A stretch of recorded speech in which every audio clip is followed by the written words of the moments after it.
What I'm about to share with you has the potential to create so much drama and trauma in your life, and you want to know about it. Because when you know about it, you can prevent these things from happening. And this video is also for you if you feel like you are constantly on edge, if you feel like you are one spilled glass of water away from a mental breakdown, if you feel like you're constantly looking for fires to put out, even though things are going pretty well for you, but you feel like you're just constantly anxious, you have this underlying tone of stress, this is for you. And before we jump too into it, hey there, welcome. I'm Dan Candell. I'm known worldwide as the Anxiety Relief Guy. And if you're new to me, welcome to the conversation. If you're not new to me, welcome back to the conversation.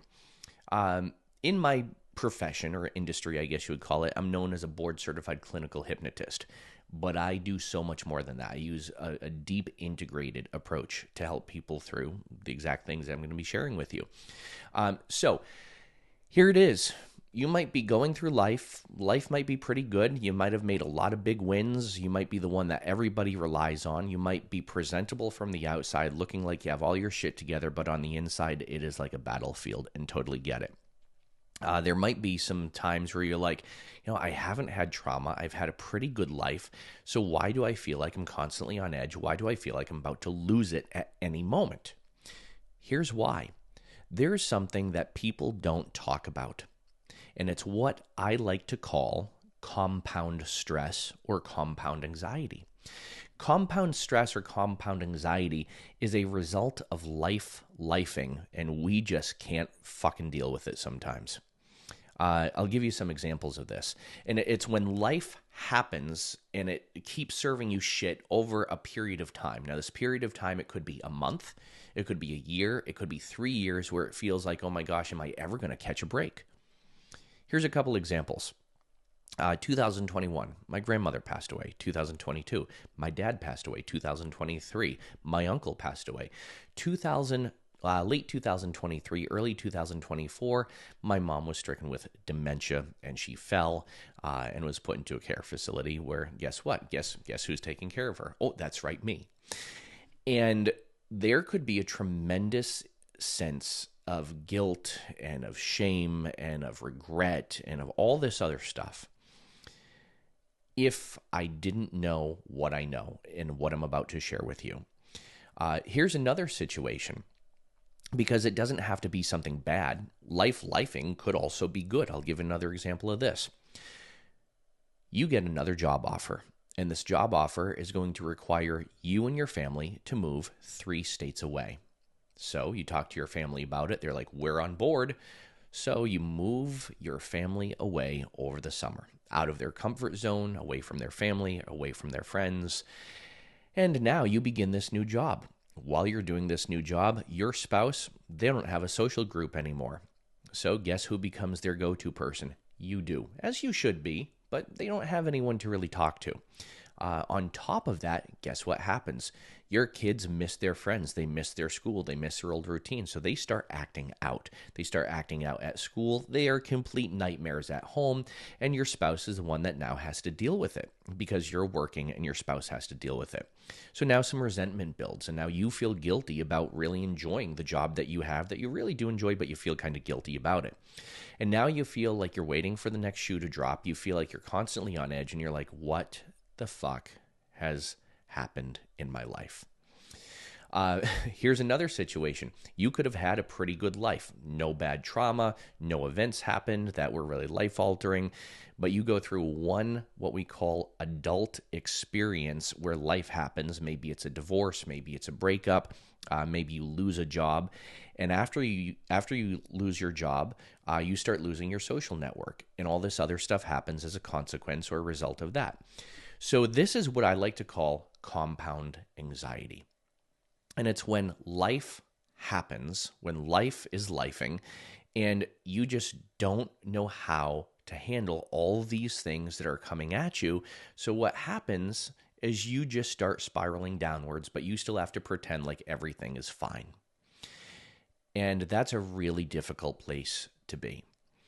And the reason why I call this compound anxiety is because over time, if you don't deal with it, it tends to get worse. And many of my clients that I've been working with recently, they have compound anxiety. And it's a result of the chaos that just comes with life.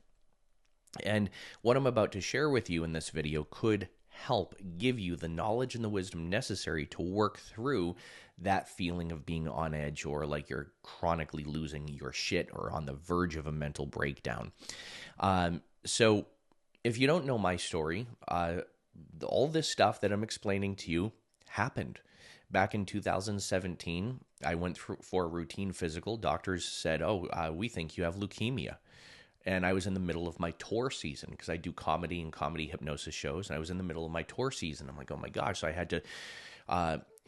had to drive 9 hours home, get this extensive blood workup. Thankfully, they found out I didn't really have leukemia. As a result of that, I started getting in really good physical shape. The relationship I was in at the time, I was in a 10-year relationship. I started changing because I started getting in shape and I started doing better for myself. And I started becoming very unhappy in my relationship. So we worked on it, tried to change it, and it didn't work out.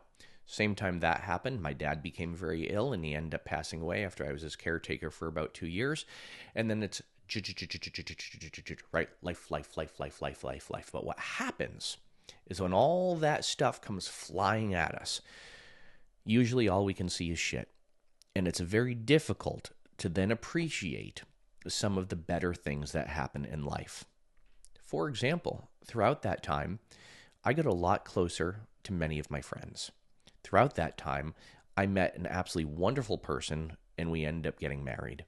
Throughout that time, I did get in great physical shape. Throughout that time, I strengthened the bond with my relationships with other people, and my business improved so much, and I also learned so much as a result of that. I wrote 4 books throughout the process of going through all that stuff, and it allowed me to live a really good, comfortable lifestyle. Doesn't mean I don't think about things a little bit more than I should sometimes, but it doesn't cause me to go in this deep, dark hole that, I was in before. So you might be wondering, okay, Dan, that sounds great for you. You do this type of work. You know how to do it, so that's why it doesn't really affect you. Here's what I'm going to share with you. These are the shifts that I had to make in order to bypass a lot of that crap. Shift number 1, I dove really deep into radical proactive acceptance. Now, for those of you who might be therapists or coaches, this goes deep into acceptance commitment therapy, or ACT. And I actually learned a lot of these principles when my dad got sick. And it's really funny because he was a really anxious guy. And his nurses, when he was on hospice, his nurses would make fun of me. They're like, you're the anxiety relief guy, and your dad is like one of the most anxious people that we've met. But towards the end of his life, he developed this sense of peace, this sense of like, I accept this and everything's going to be okay. Everything's going to be okay. Even at the end, the final breath he took, it's like everything's going to be okay. And I learned that. I learned that is an appropriate and acceptable way to live life, embracing proactive radical acceptance. Now, people might wonder, like, what is that? What does that mean? Think about this. Imagine you and a friend or a family member, somebody that you really like, you're on a walk, and you're about 2 miles from home. Some of you might be thinking, oh my gosh, 2 miles is a long way. Well, we're a mile away from home, whatever you want.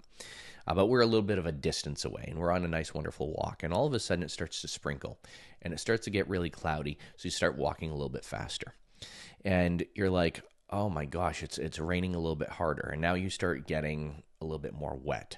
So what do? You start walking even faster, maybe start running towards home, and all of a sudden, the skies open up. Now, what do? You probably slow down, keep walking, and you just appreciate the present. You might even laugh. You're like, oh my God, look at how wet we are. We possibly can't get more wet than we already are. So you just kind of submit to being wet, but you keep walking home. You keep moving. You don't just stop, cross your arms like this and go, I'm angry because I'm wet and I'm just going to sit here and stay here and put a frown on my face. No, that's not what you do. You keep walking home even though you're wet, and you accept the fact that you can't possibly get any wetter than you are now. That's radical proactive acceptance. You understand that what's happening is happening, and you keep moving through it. You don't get stuck in it and completely stop. And that's one of the things that you want to apply. No matter what life throws at you, you keep moving through it. Everything, my friends, is figure it outable. Everything is figure it outable. The second principle that will really help you in this is trust. Trust that you have what it takes to move through any situation. Trust that everything is figure it outable. Trust that comes from understanding that you have strengths that can help you navigate through any challenge, any chaos. Trust. Trust that sometimes things do take time, and that's okay. Trust that you might not know what's going to happen from day to day, but you know that you have the resources to work through it, or you can get the resources to work through it. I'll give you an example of this. This might be triggering for some people, so trigger warning. I was working with a client the other day, and he said, Dan, I'm in a little bit of a financial slump, but I realize after working with you that I'll be okay. Like I know how to make money, and I'll be okay. And if I need, I'll ask other people to help me figure it out. And he said, but before I was chronically worried about that. And I said, okay, let me ask you a question. I said, what do you do to make money? Or what could you do to make money? And he told me. I said, all right, what's holding you back from that? He's like, just a little bit of like, what if this doesn't work out and I put a lot of work into it? I said, okay. Let's say somebody walked into your house and they said, I'm going to give you 30 days. And after 30 days, if you don't have this much money or make this much money, I'm going to take one of your family members every day until you make that money, and something horrible is going to happen to one of them, or to happen to them. I said, would you make the money? And he goes, oh yeah, I'd make the money. I said, see, you're capable of doing it. You trust yourself you can make the money? He goes, yeah, I trust myself I can make the money. I know I can. So trust in your skills, resources, and abilities. When you trust that sometimes good things do take time, you can accelerate the process depending on how you go about it, but you also embrace patience.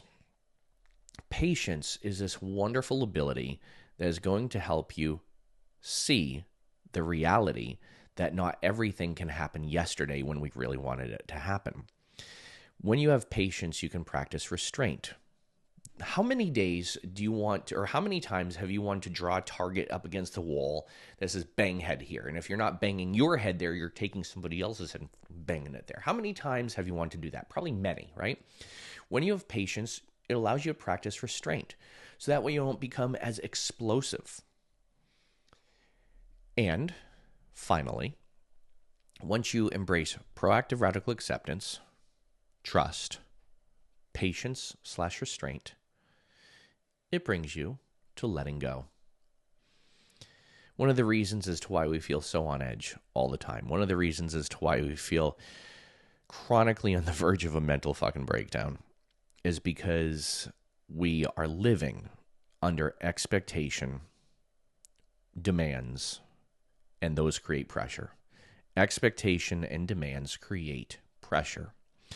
And the more pressure we pack on ourselves, the more difficult life becomes, because we are always living in the phase of life of, I have to do this. I have to do that. I believe there are effectively three phases of life, or three levels that we move through. And it's have to, choose to, get to. If you've been following me for a long time, you've probably heard me say this ad nauseum.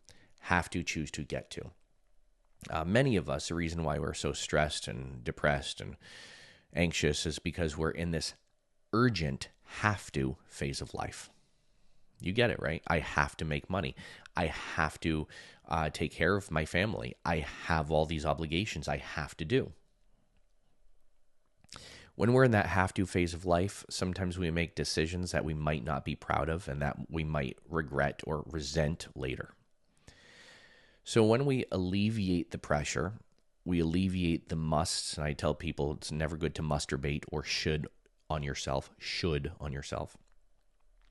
all of a sudden things seem a little bit lighter. And as things seem a little bit lighter, you navigate into a phase that is choose to, or you're making better choices. And when you're making better choices, you realize you've moved out of the have to phase. Now, there are things throughout life that we do have to do, right?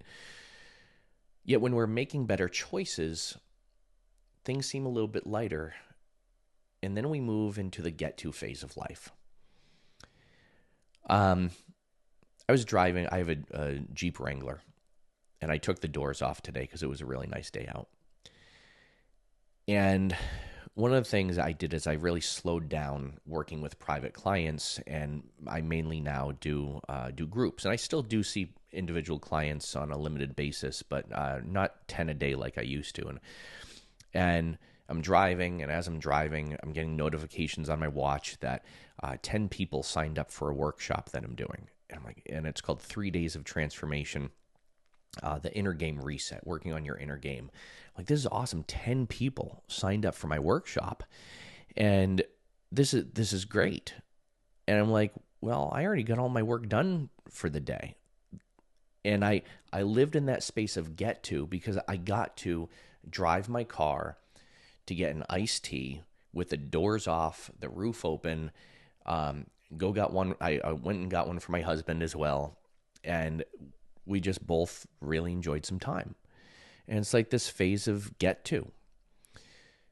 So where in your life can you plug in radical proactive acceptance? And what would that look like for you? Where in your life could you plug in trust? What would that look like for you? Where in your life could you plug in patience and restraint? What would that look like for you? And where in your life could you plug in the wonderful ability to just let go? What would you let go of? Not just musts, demands, shoulds, pressure. What about resentment, guilt, shame?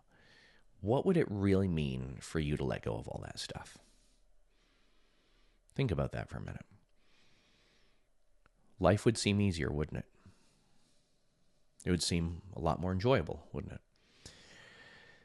And that's exactly why I do the work that I do, because that's exactly what I help people do. I help them reprogram their subconscious minds and their nervous systems so life just gets easier. And yeah, you can totally do this on your own. There are a lot of protocol, and some people need more work than others. And that's why when people attend my workshops and my challenges that I do, and I have the link to one of them right down below this video. You can join a workshop that I'm doing coming up that could really help you. And it's 3 Days of Transformation is the next one I'm doing from the time I'm recording this video. But some people do need more help and more assistance and more guidance than others do. And that's why I provide many different programs, because I feel like I get to. We don't talk about it that much, do we?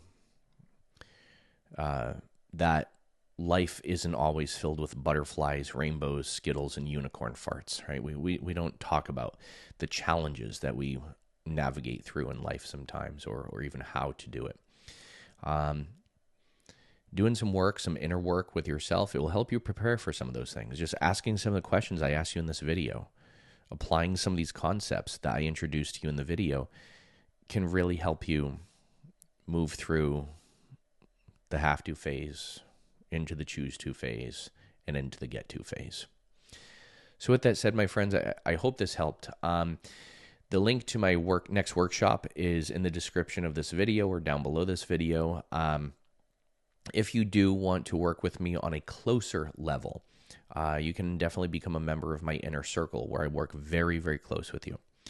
And we do a lot of deep inner work, and that's a 90-day program. So if you want to do some deep inner work over the next 90 days, there is another video that's going to be linked somewhere here or in the description below.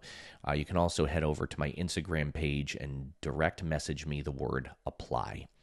All right, my friends, hope this helped. As always, be well, do good, be true to who you are, and happy healing. Bye for now.